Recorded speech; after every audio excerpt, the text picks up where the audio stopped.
राहुल अदिति को टंकी से बाहर निकालता है, लेकिन उसकी नजरें अभी भी अदिति के पिता के चेहरे पर हैं। अदिति के पिता के चेहरे पर एक अजीब सी खुशी थी और राहुल अदिति के पिता पर शक करते हुए मन ही मन कहता है, कहीं अदिति के पापा हमसे कुछ छुपा तो नहीं रहे। राहुल ये सब सोच ही रहा होता है कि तभी अदिति अपने पापा के पास जाती है और उनसे किताब लेकर उसे अपने हाथ में रखती है। वो आश्चर्य से उस किताब को चेक करती है और अचंभित होकर राहुल से कहती है, देखो राहुल, ये किताब बिल्कुल भी गीली नहीं हुई। कितना अजीब है ना ये। राहुल भी 2 कदम चलकर अदिति के पास में आता है और किताब हाथ में लेकर कहता है, हाँ ये सच में बहुत अजीब है। अंकल को मानना पड़ेगा, सिर्फ उनकी वजह से हम इस जादुई किताब और दुनिया को देख पाए हैं। अदिति के पिताजी कहते हैं, बेटा ये जादुई किताब बहुत खास है। इसके माध्यम से हम उस शास्त्र तक पहुंच सकते हैं जो अदिति के उद्देश्य को पूरा करेगा।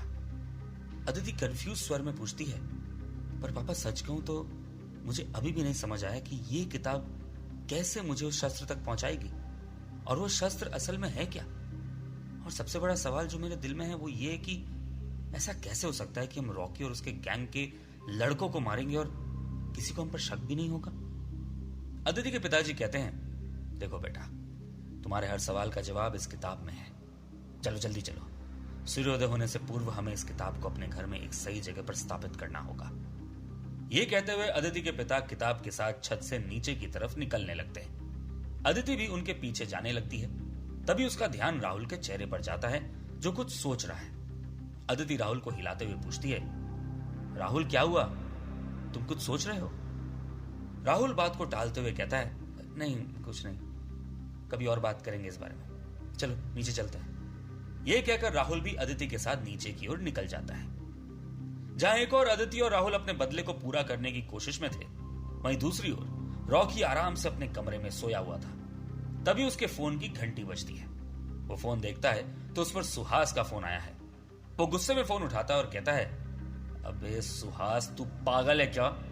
इतनी सुबह सुबह कॉल कर रहा है? सुहास थोड़ा घबराते हुए कहता है, यार मुझे डर लग रहा है। कल हमने उस अदिति को सबक तो सिखा दिया, लेकिन अगर वो पुलिस तक पहुंच गई तो क्या करेंगे?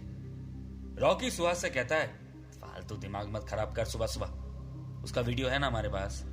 जब तक वो वीडियो हमारे पास है तब तक वो ऐसा कुछ नहीं करेगी। और ज्यादा चिंता मत कर, अपने ऊपर बहुत बड़े बड़े लोगों का हाथ है। वो अदिति अपना कुछ नहीं बिगाड़ पाएगी, समझा? तू सिर्फ उस वीडियो को अपने फोन से लैपटॉप में भी कॉपी कर देना, ताकि वो वीडियो हमारे पास से गायब ना हो।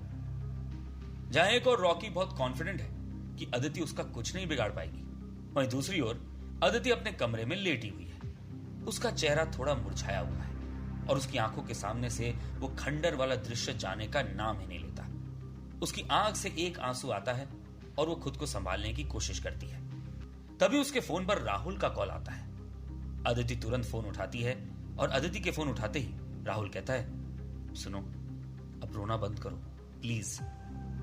राहुल के मुंह से ये सुनकर अदिति थोड़ा चौंक जाती है और कहती है, तुम्हें कैसे पता मैं रो रही थी? राहुल कहता है, जब कोई लड़की एक रिंग में फोन उठा ले मतलब फोन उसके हाथ में ही होगा। और इतनी सुबह सुबह आप जगी हैं, इसका मतलब यही है कि कल जो हुआ वो तुम्हारे दिमाग से गया नहीं है।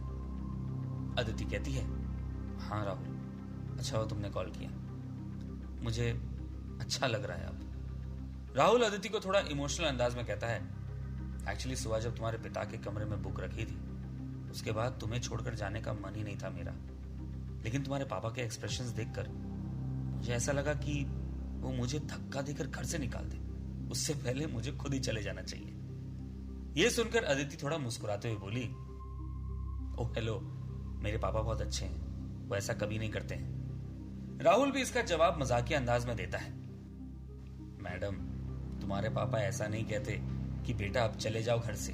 वो एक नजर दीवार पर टंगी घड़ी पर डालते हैं और बस वही इशारा होता है समझने का कि अब आपके जाने का समय हो गया है।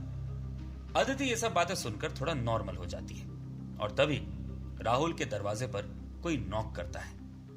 राहुल जाकर जैसे ही दरवाजा खोलता है तो देखता है कि हॉस्टल का एक लड़का उसके सामने खड़ा है और वो कहता है, राहुल तेरे लिए खबर है, वो जो वीडियो सुहास ने बनाया था वो सिर्फ उसी के फोन में है।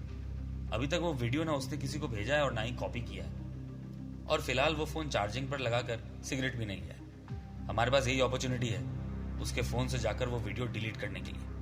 10 मिनट में अगर हम ये काम कर देते तो एक बहुत बड़ी टेंशन खत्म हो जाएगी। अदिति भाभी बदनाम होने से बच जाएगी। अपने दोस्त के मुंह से ये बात सुनते ही राहुल कहता है, थैंक यू अशोक, तूने दिल जीत लिया भाई।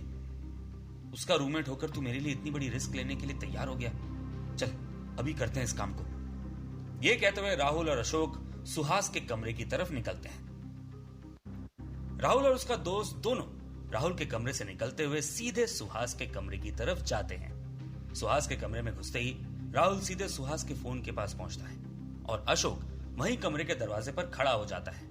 अशोक कहता है, भाई तू अपना ध्यान वीडियो डिलीट करने में लगा, मैं ध्यान रखता हूं कि कोई इस कमरे में ना आए। राहुल घबराते हुए पूछता है, अबे सुहास आ गया तो कैसे पता चलेगा? उसी के कमरे में उसी को आने से नहीं रोक सकते ना। राहुल के ऐसा कहने पर अशोक कमरे की खिड़की थोड़ी सी खोलता है और वहां से देखता है तो एक चाय की गुमटी नजर आती है जहां उसे सुहास खड़ा हुआ दिखता है। अशोक कहता है, मैं यहां से नजर रखूंगा उस पर, वो वहां से निकलेगा वैसे ही हम भी कमरे से निकल जाएंगे। राहुल हाँ में गर्दन हिलाता है और सीधे फोन के पास पहुंच जाता है। वो जैसे ही फोन का एक बटन दबाता है वैसे ही देखकर शॉक्ड रह जाता है। अशोक पूछता है, अबे क्या हुआ? राहुल कहता है, अबे उसका फोन ऑफ हो गया है, अब मैं ऑन कर रहा हूं। फोन ऑफ से ऑन होकर चालू होने में कम से कम 3 मिनट लगेंगे। 3 मिनट गए अपने हाथ से।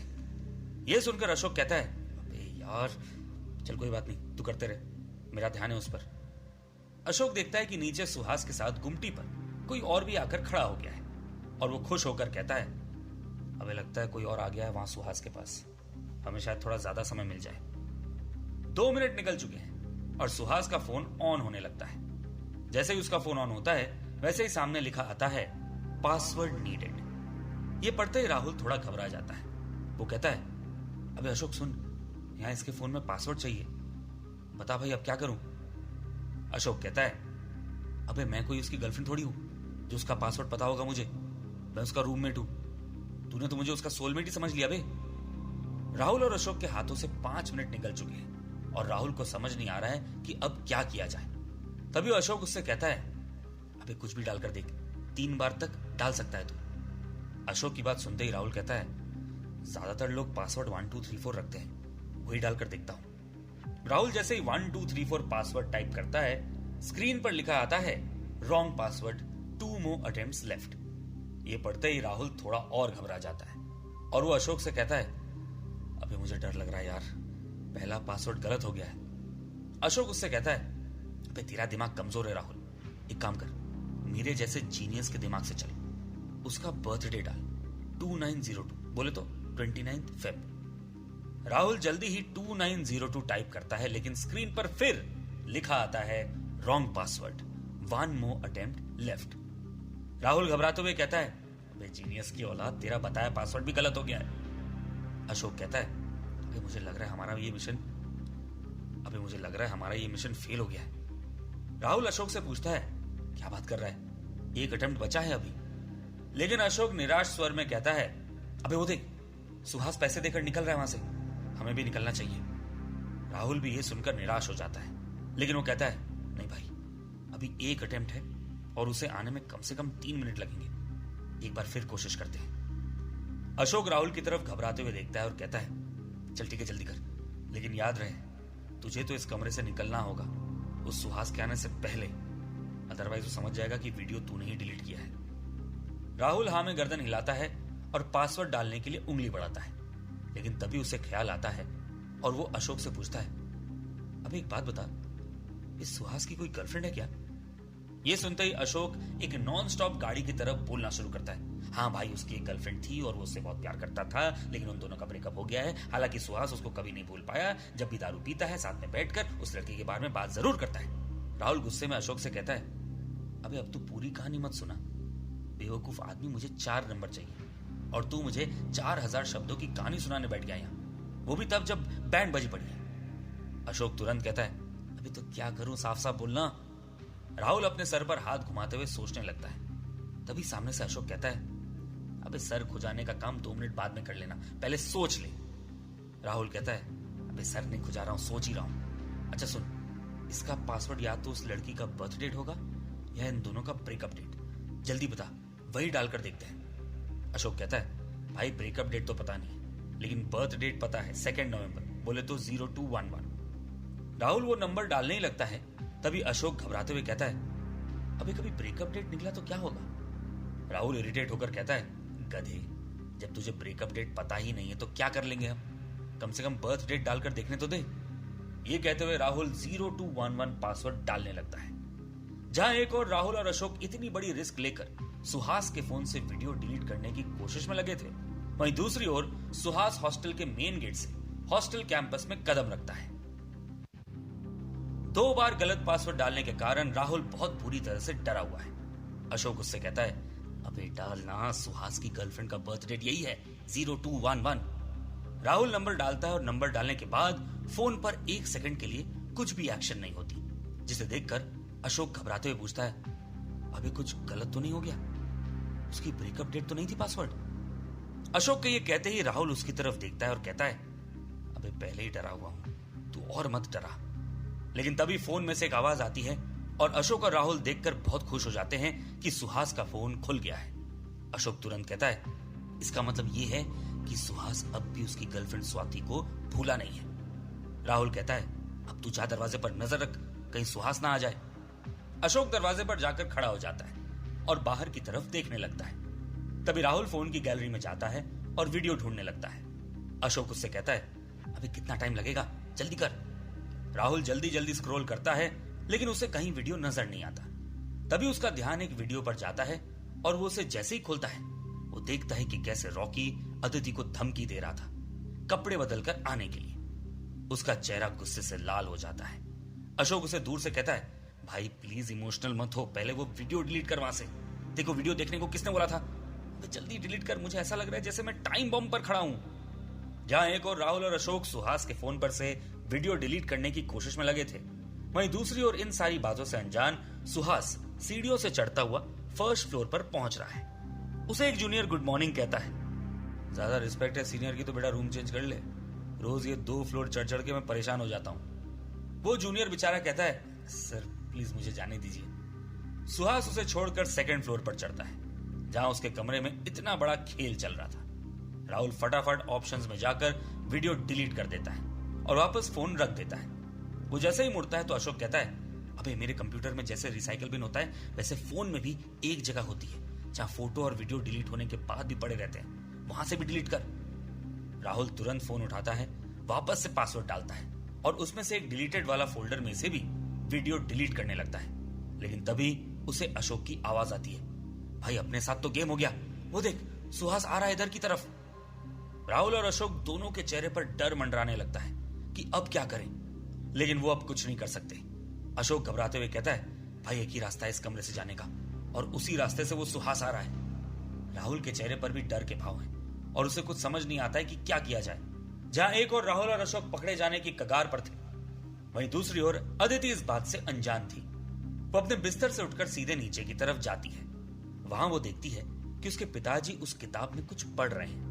वो अपने पिताजी के पास पहुंचती है और उनसे सवाल करती है, क्या हुआ पापा, आप परेशान दिख रहे हैं? अदिति के पिताजी केवल इतना कहते हैं, बेटा उस शस्त्र को पाने के लिए हमें जल्दी ये काम करना होगा, तुम अपने दोस्त को बुला लो। तुम दोनों को मैं आज बताऊंगा कि कैसे एक अनजान स्थान पर पहुंचकर तुम उस शस्त्र को पा सकते हो। जल्दी फोन लगाओ अपने दोस्त को, ये काम तुम दोनों को आज ही करना होगा।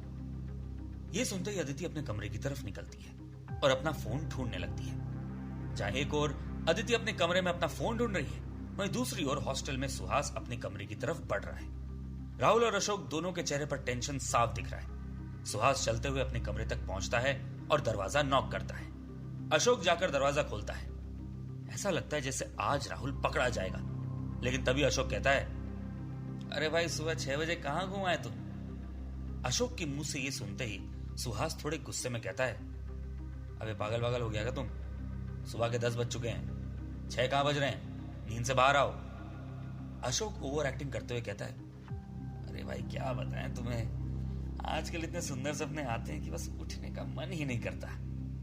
सुहास सीधे जाता है और अपने फोन को देखने लगता है और उसके पैरों को पलंग के नीचे छुपा राहुल साफ साफ देख सकता है। राहुल भी बहुत बुरी तरह डर जाता है। सुहास अशोक से पूछता है, अशोक ऐसा क्या सपना देख लिया तूने? अशोक सुहास को डाइवर्ट करते हुए कहता है, मैंने सपना देखा कि तू मुझे सामने वाली चाय की गुमटी पर चाय पिला रहा है। अशोक के मुंह से यह सुनते ही सुहास हंसते हुए कहता है, अब ये कैसा सुंदर सपना हुआ?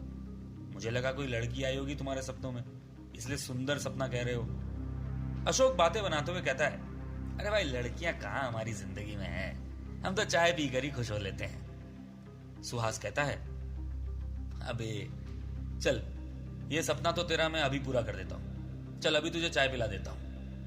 यह कहकर अशोक और सुहास कमरे से बाहर निकलने लगते हैं और राहुल के चेहरे पर सुकून के भाव आते हैं। राहुल खुद से कहता है, लगता है ये खेल अब यहीं खत्म हो जाएगा और मैं सुरक्षित अपने कमरे में पहुंच जाऊंगा। सुहास को थोड़ा आगे भेजकर अशोक कमरा बंद कर ही रहा होता है कि तभी राहुल के जेब में रखा उसका फोन बजता है और फोन की इस घंटी को सुनकर राहुल और अशोक के होश उड़ जाते हैं। दरवाजे से थोड़ी दूरी पर गया सुहास भी पलटता है और शक भरी नजरें लिए अपने कमरे की तरफ आता है। अदिति से उसके पिताजी कहते हैं कि वो राहुल को बुला ले ताकि उन दोनों को उस अनोखे शस्त्र तक कैसे पहुंचना है ये बता सके, और अदिति राहुल को कॉल करने के लिए फोन उठाती है।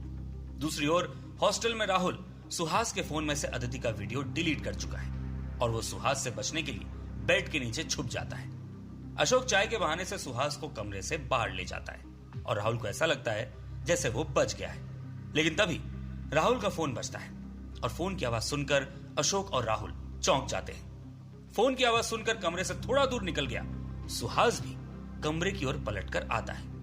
ऐसा लगता है जैसे राहुल आज रंगे हाथों पकड़ा जाएगा, लेकिन तभी राहुल तुरंत फोन कट कर देता है। राहुल के फोन कट करते ही सुहास दरवाजे पर आकर अशोक से सवाल करता है, तुम्हें कुछ आवाज नहीं आई फोन बजने जैसी? जिस पर अशोक कहता है, नहीं भाई, मुझे लग रहा है तेरे कान बज रहे हैं। जब तेरा फोन तेरे हाथ में है, मेरा फोन मेरे साथ में है, तो फिर फोन की आवाज कहां से आएगी? यह सुनकर सुहास भी वहां से जाने लगता है और अंदर बेड के नीचे छुपा राहुल राहत की सांस लेता है। राहुल तुरंत बेड के नीचे से बाहर आता है और सुहास के कमरे से बाहर निकलकर अपने कमरे की ओर मुड़ जाता है।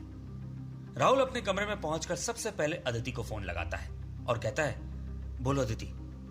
अदिति थोड़ा गुस्सा होकर पूछती है, अरे फोन क्यों कट गया मेरा? राहुल उसे शांति से समझाते हुए कहता है, देखो अदिति, मैं कुछ बहुत जरूरी काम कर रहा था, तो तुम अब सवाल जवाब बंद करके सीधे मुद्दे पर आओ। अदिति कहती है, ओके। सुनो, पापा ने तुम्हें दोपहर में घर पे बुलाया।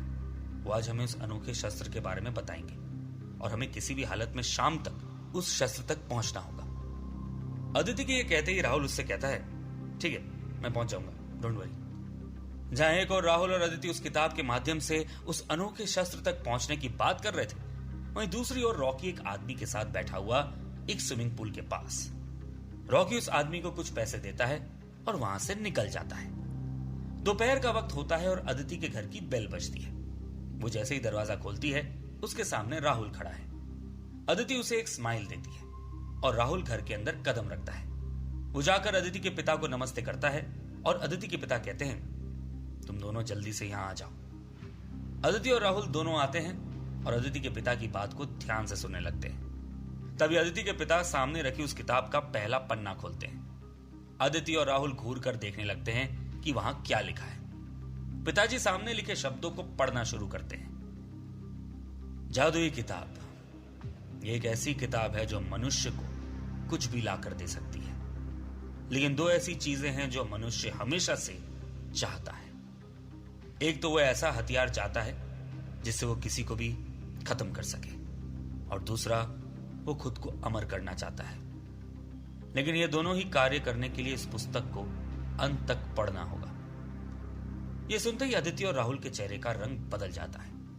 अदिति तुरंत पिताजी से पूछती है, पापा ये अमर होने का क्या चक्कर है? हम तो ऐसा कुछ नहीं चाहते। हमें तो सिर्फ वो अनोखा हथियार चाहिए जिससे हम रॉकी और उसकी गैंग को खत्म कर सके। अदिति के पिताजी तुरंत कहते हैं, देखो बेटा, ये अमर होने वाली बात को तुम भूल जाओ। मनुष्य कभी अमर नहीं हो सकता, लेकिन उस अनोखे शस्त्र के लिए हमें इस किताब का पहला चैप्टर पढ़ना होगा। और ये कहते हुए वो किताब का पेज पलटते हैं। सामने लिखे शब्दों को राहुल पढ़ता है।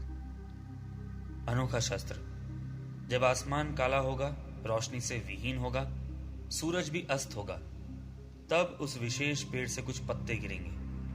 वो पत्ते ही दुनिया का सबसे बड़ा शस्त्र है।